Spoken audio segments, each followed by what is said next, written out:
and welcome to another episode of The Focal Thought. My guest today is Aneela Idnani. How are you, Aneela? I'm doing well. Thank you for having me today. It's my pleasure. I look forward to speaking with you. So, Aneela, you are the co-founder and marketing design lead at Habitaware. This is a Minneapolis-based tech startup with, I believe, your husband, Samir, and it's based on mental health. And you actually won the 2018 Time Magazine Best Invention Award. And Habitaware has a bracelet. It's called the Keen bracelet. I believe the current model is Keen 2. And the purpose of this bracelet is to combine tech with psychology, with human habits. And this actually came out of a condition that you had when you were younger. In terms of a disorder with hair pulling, known as Trichotillomania. And this is a BFRB behavior. And this essentially means body focus repetitive behavior. And some people do have this where it's a stimulus response, where when they encounter things like fear or shame or grief, etc., there is a body stimulus response to this. And it could be something like hair pulling, or nail biting, or it can also be, scratching off the skin, etc., different things like that. So I was wondering if you can just start about speaking with your condition, how it started, and we can go from there. Yeah, thank you again for having me and for helping us raise awareness of these body-focused repetitive behaviors. They're very common conditions, but up until recently, people didn't talk about them because of the shame associated with it. And that's what I did for almost 25 years. I started pulling out my hair when I was a teenager, if you will. For me, mine started probably around the time of puberty. And while there's not enough research to show, I do believe that the hormonal change has an impact, at least for me personally, as I've seen through my own life of puberty and getting my period, and even during pregnancy. And it started as something that was just a soothing mechanism. It really is just that. The subconscious brain is in a state of discomfort that could be a sense of overwhelm, like anxiety and stress, or it could be underwhelm, like boredom, and just trying to seek back to equilibrium, and chooses to do it to engage in these body focused repetitive behaviors to get to a state of self-soothing, just like a baby would suck their thumb, which is another thing that I used to do as a child, and then twirl my hair. And then it escalated to this level of needing to pull out hairs as my eyebrows were very bushy and trying to keep it under control. And then it just became this satisfying self-soothing mechanism and coping mechanism for anxiety and stress, which took me through high school, college ups and downs, work ups and downs. I lost my father to cancer while I was in high school, so it was the outlet for that as well. And that's kind of just sort of hiding it through those 20 plus years, because this perception that because it was my hands, it was my fault, it was my burden to bear, if you will. But that's obviously not the truth. The truth is it's that same subconscious brain that pumps our blood and makes sure that we're getting oxygen. Correct. Okay, so this is something that's directed by the subconscious. So it's not like you maybe saw someone do this behavior and then you imitated it. You just naturally did this behavior. Yeah, it's just sort of a natural mechanism for the body.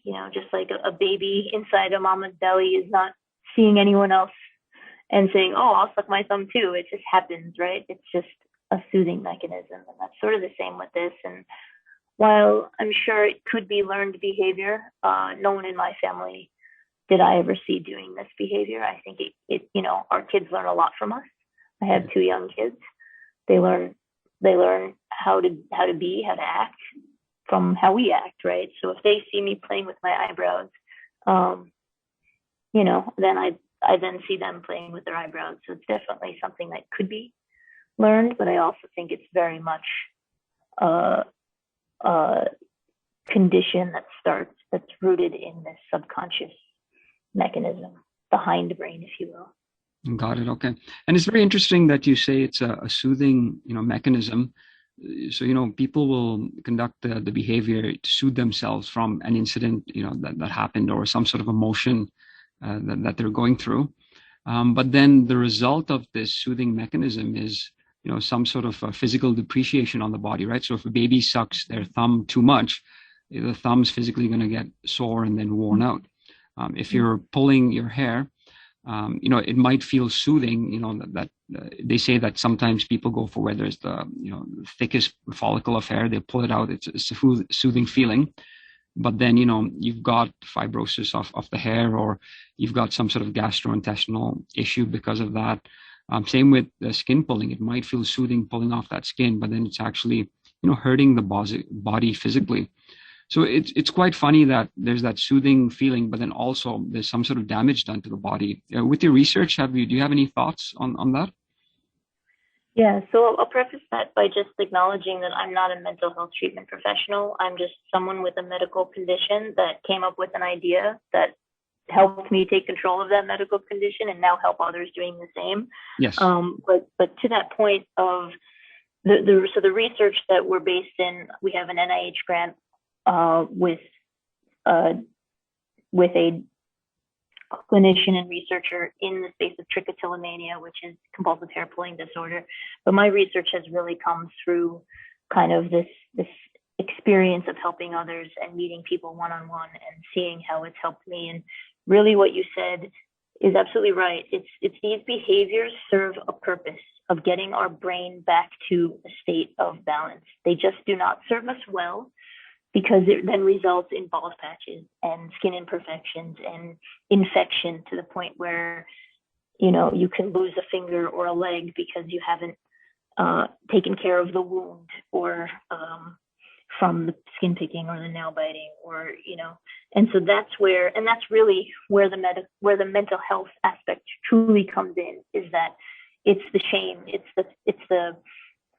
the guilt, it's the blame, it's the those kinds of emotions that then create this vicious cycle of negative self-speak, which creates the stress and the state of discomfort that then our body engages in these behaviors to soothe, right? So it's a vicious cycle where our thoughts and our feelings then affect our actions. And the goal of the bracelet that we've created is to stop that cycle. Yes. And, I'm not limiting it only to this category, because I've always wondered this, when they say the body is your temple, but we don't most often treat it like a temple. We'll ingest certain, chemicals or, nutritional things that are not good for the body. We know that, both intellectually, we might even feel it, physically as well, as in the case of, say, a hangover after, a long night of, say, drinking alcoholic beverages. But then, we still carry on. We might repeat the behaviors, and we know we shouldn't, but, there's some driving force inside of us that allows, that will to take over what we know is good for the body. Yeah. So that's why I was asking, because I've seen this in many categories. Yeah, absolutely. We seek self-soothing in so many different ways, right? Cigarettes, alcohol, all that stuff. And in the moment, it feels good. And then it's afterwards that, oh, now my voice is gone, or, oh, the hangover, that kind of thing. And we say, okay, next time I won't drink as much, or next time I won't pull as much, or next time this, or next time that. And it's without the ability to truly have control over the situation, because again, it's that subconscious brain that's calling the shots, if you will, which is where I've come to believe that awareness is paramount for any behavior change, whether it's hair pulling, skin picking, or nail biting, or even in the realm of parenting, which is where I'm focusing my efforts the most right now, right? Is if I can be aware in the moment, then I have greater control over what my action is going to be. Correct. Yeah. And this is aware of what your emotions are, what your mind is saying. It's everything. And especially with emotions, because you might know something intellectually, but emotions are the driving force that will override that intellect. So you have to be very careful with emotions. So where was the breakthrough then? So you had this condition, and then if you could just speak a bit what happened, and the breakthrough that also allowed you and your spouse to start up this company.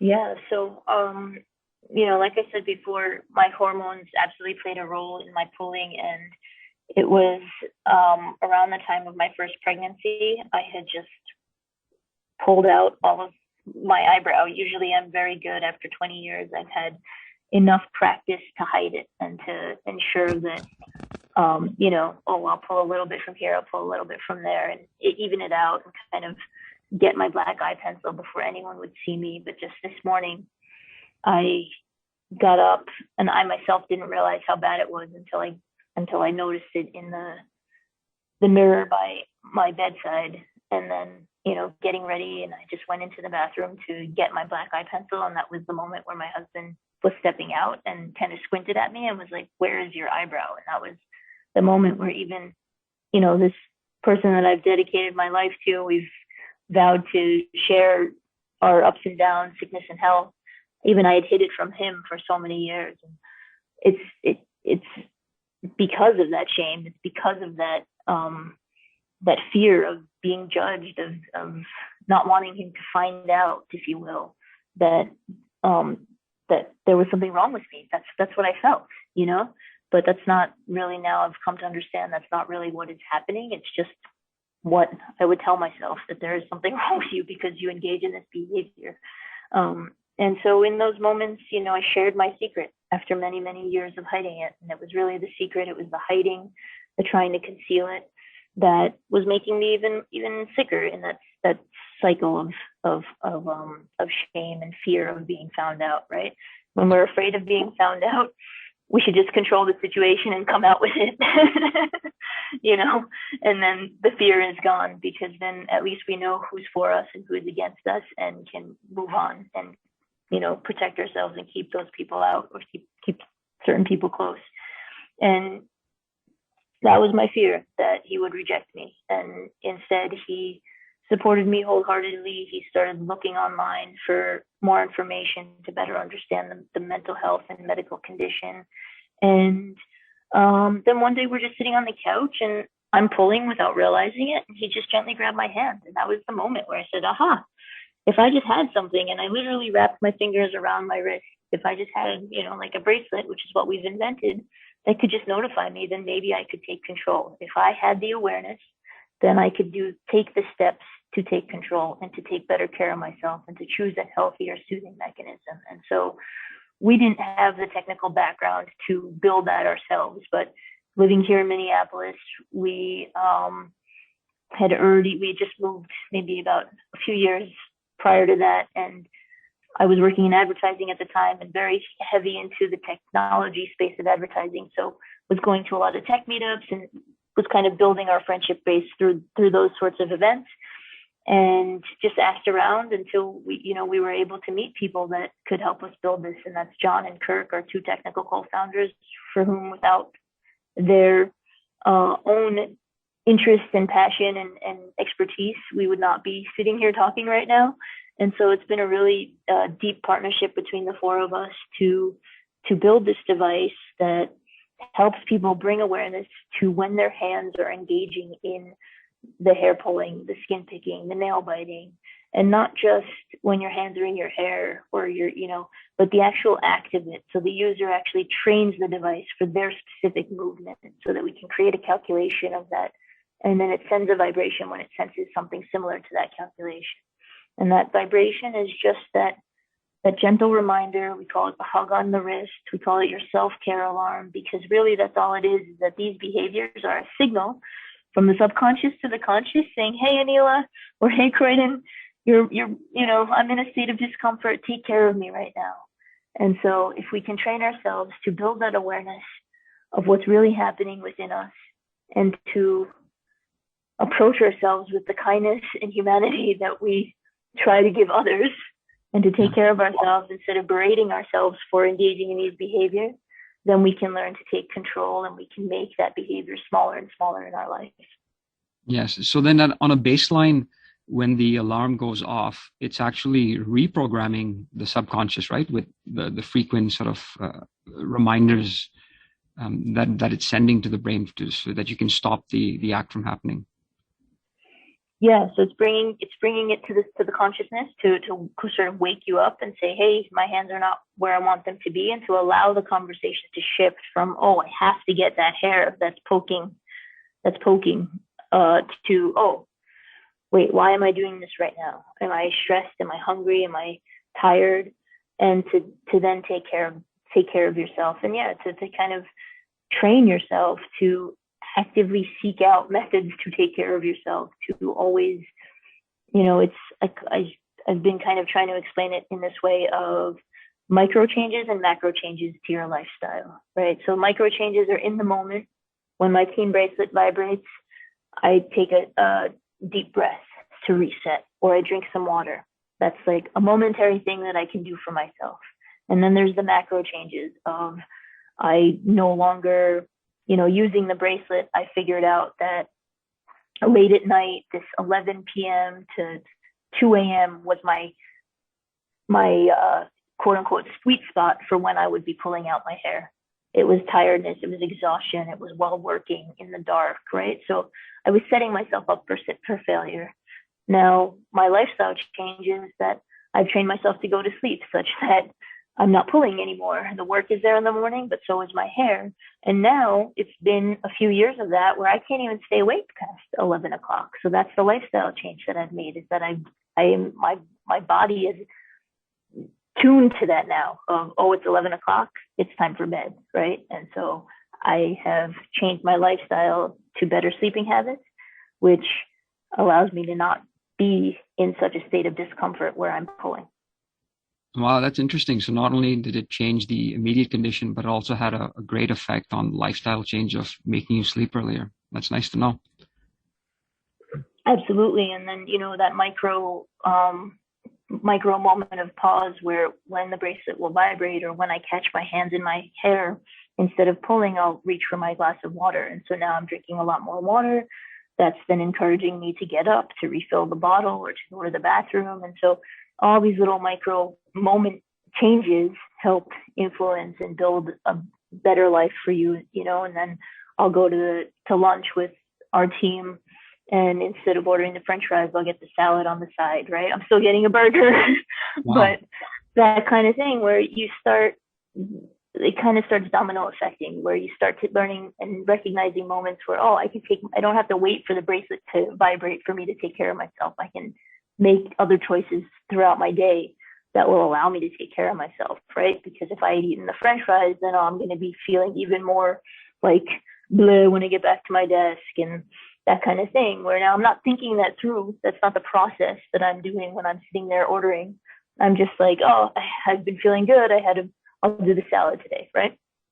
Correct. So, and I'm very pleased to hear that, it's relating to the subconscious this way, because I've always felt there's two ways to, change your subconscious mind habits. One of them is a very drastic emotional event that happens that just, it's so emotional and deep that it just opens up the portal, and the behavior switch is immediate, like right that second. And the second way is just through repetition and conditioning. And it's good to see that, from trying to change one behavior, it's actually led on to, like you're saying, the micro effect to the macro effect, and it's having a very net positive effect on your overall lifestyle. So with this device, and I encourage all our listeners to go online and, see the videos. There's some great videos, especially with your TEDx talk, and you can actually see the engineer sort of, fitting the device on the hand and, making some adjustments. And you go to the website and you'll see, how it looks. It's very stylish. And I suppose that's from your work with marketing and design. And so like you were saying, you basically calibrate a pattern or a movement with the device. It recognizes that movement. So for example, if you're moving your hand to your hair, it records that. And anytime you do that, it sends a signal to you, which is a physical trigger, right? And that's the essence of how the device works. Yep. Yeah, that's exactly right. So you record a gesture onto the bracelet. So it's sort of like recording a voicemail. It's one and done. Once you hit record, you train, basically are creating a calculation from that movement. And then that calculation is kind of fixed onto the bracelet. Now you can delete the training and adjust the training to tweak it so that you can reduce false alarms. And you can add up to 4 gestures. So it's just when I say one and done, it just means that it's not getting smarter over time or anything like that. Yeah, and then when your hands engage in a movement that seems similar to the movement trained, that calculation, it will send the vibration. And so our goal is to be as accurate as possible, but we're humans making technology. So every now and again, there's a one-off vibration. Still, you just kind of celebrate that moment as your hands are not in your, danger zones of hair pulling, skin picking, nail biting, and use that as a moment to celebrate. And then when your hand is engaging in these unwanted behaviors, that idea of your restless mind triggers restless hands, and it's not controllable until you have it in your consciousness where you can then say, oh, my hands are not where I want them to be. And that vibration is what helps shift it to that consciousness, to that different sort of train track, if you will. And this vibration is just like a gentle vibration, like a buzz? Yep. Yeah, it's just a gentle vibration. It's kind of like if you have, your phone in your pocket, you get a text message. Okay, like in vibrate mode. Okay. Mm-hmm. And the device can tell the difference between you wanting to reach up and pull your hair out versus wanting to scratch your scalp, say?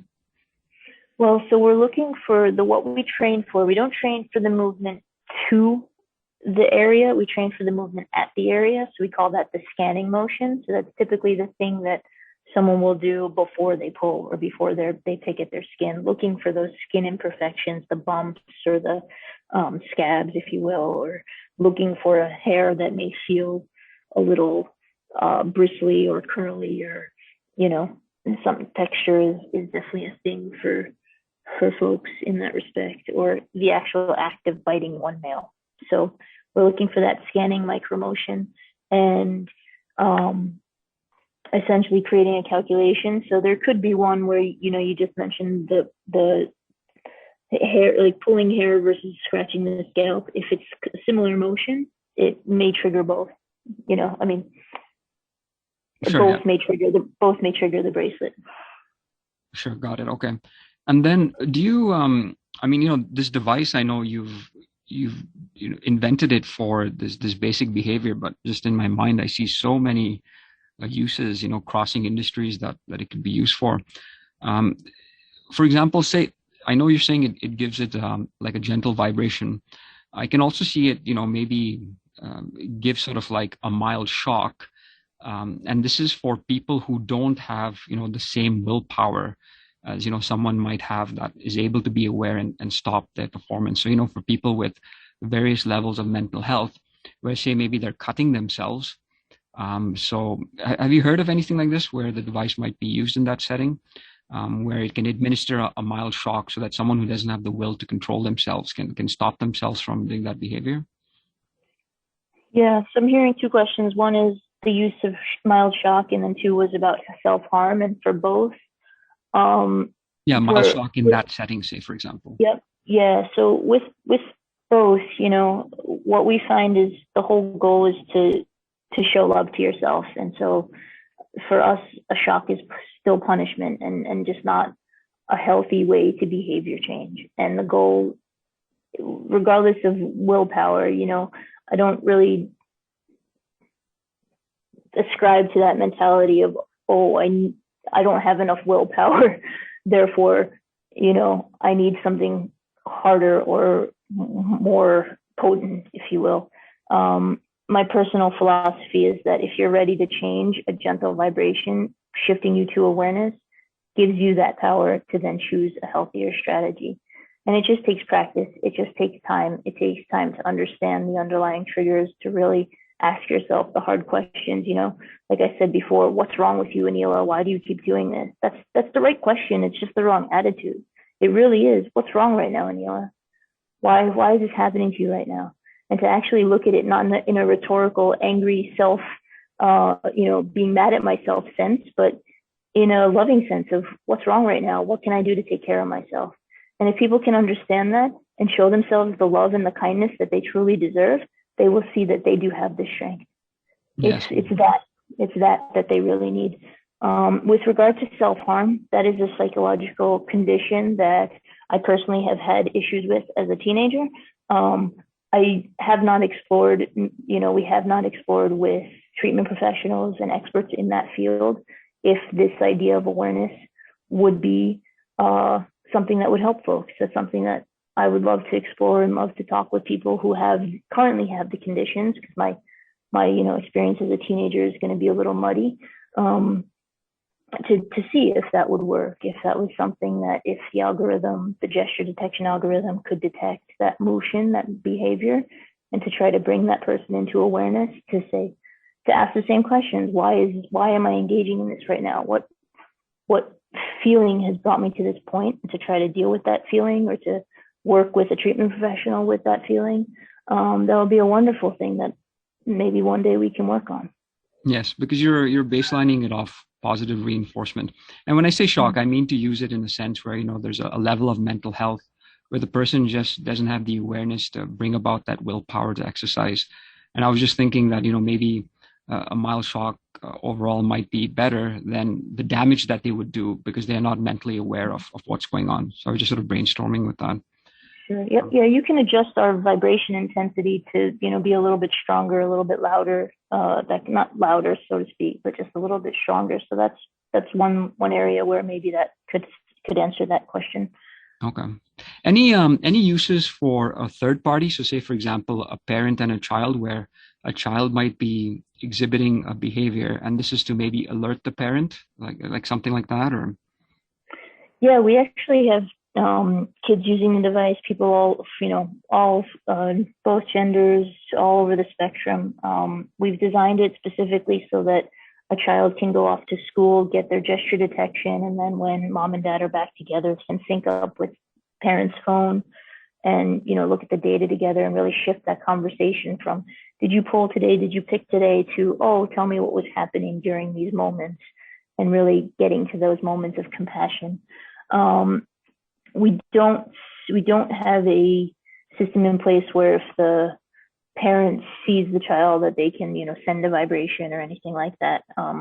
Again, we feel it's very much, whether you're an adult or a child, it's your journey, and you're kind of the pilot, and your brain is on autopilot, and this is your chance to take back control, and your parent is co-pilot. And if there's kids listening right now, we really say, give your parents the language or the task, to the language to say to you if you are engaging in the behaviors. Empower them so that they don't feel the frustration. Like, give that in the same way that you have to remember, okay, when my hands are in my hair, I'm going to take a deep breath, or I'm going to do this, or I'm going to do that, to give them tools and strategies that they can remind you of in a gentle way, so that you're still creating a loving environment, instead of that, hey, you're pulling again, or I see you doing it, stop, kind of, it's just unhelpful. But a parent without the right language, or without knowing that, oh, if I see my child sitting at the kitchen table studying, that instead of me yelling at them, I can just go over to them and put my hand on their shoulder and say, is that a hard problem? And then they know that I know that they know. And that's enough for them to say, oh, okay, maybe I should, grab my squeezy ball, or maybe I just quietly hand them that fidget instead, so that a parent can really honor the child's journey. Yes, and there's great bonding that can happen between the parent and the child, because this device can give you reports, right? Like you're saying, you can locate sweet spots, the times when the activity might have happened, when the trigger goes off. Over the course of the week, you can browse through those reports and see where to make the adjustments, and maybe sort of look at what happened during those times that caused you to do that, things like that. Try to find those patterns. Exactly. Yep. And then that's where a parent can come in and say, well, I know, if this is, maybe can help be the advocate for the child in the case of it happening in school, or helping come up with strategies, that kind of thing. But really, the goal is to, our children are always going to go through painful experiences in life. And as much as I want to bubble wrap my two children and make sure they never get bumped or bruised again, it's in these moments of hardship that we truly grow into ourselves. And so how do we set up our kids to have the strength and the courage to face what's happening and to figure out what's the right way to solve it for themselves, so that then when something new happens, they feel more confident in themselves, right? And they're able to take it on. And as I've found just with my own journey, is my pain, the thing that I kept running from, the thing that I kept hiding and trying to conceal, was really the thing that I needed to face in order to help others and turn this into my purpose, and to make sure that there are no other kids my age that are suffering through these things in hiding. Yes, you're right, because I often feel too that adversity is what builds strength. You'll learn strength much better from that than from reading a fairy tale, which will give you elusive strength, as it were, to deal with, some of the things that come up with life.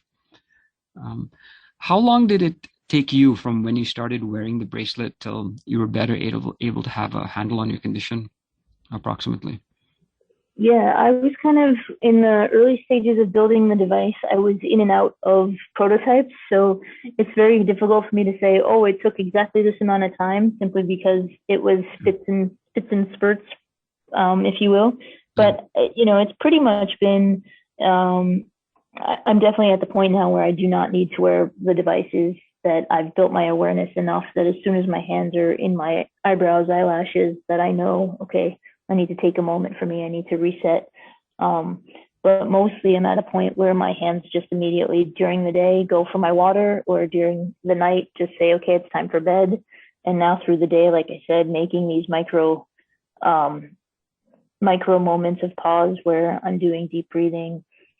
I'm, taking moments to stretch, even like I was just telling someone else, as I'm putting the dishes away, I'm stretching, I'm taking care of my body, I'm doing the things that I need to do so that I'm in a state of calm. And that when my brain gets noisy, because it still does, I still have anxiety, that I engage my strategies for that.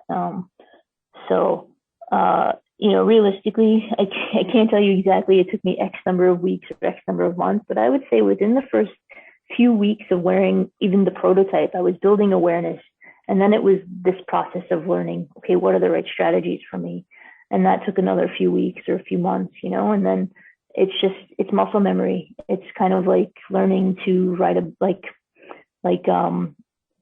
for myself, for example, I love basketball. And so it's the practice of my free throw, right? The more I throw my right hook, the better I get at it. And so it's really this process of, even in moments where, all right, I'm doing great, I'm using my strategies, and then I stop doing some of my strategies, I stop stretching in the morning, or I stop saying my prayers because I'm like feeling good, then things start coming back. The anxious voices start coming back, the hands get a little more restless. And so it's in remembering, even in those moments of strength and feeling good, that still got to keep at it, still got to keep the muscle memory going, so that when another wave hits or a pandemic hits, you have built up your strength and your ability to show yourself love, so that you're continually taking care of yourself. Yes, and I really like that that the design is very sleek and stylish. It makes you want to wear one. It's not, you don't have any inhibitions when wearing a device like this. You don't have to feel conscious about it. So that's really important. I think that's half the product itself is in the design. So that's great that you've designed it that way, and especially with your background. Yes, thank you. Yeah, we specifically designed it so that it would be, discreet, look like a fitness tracker, and exactly that. People with these conditions feel so much shame already and fear of judgment that we didn't want to call attention to it.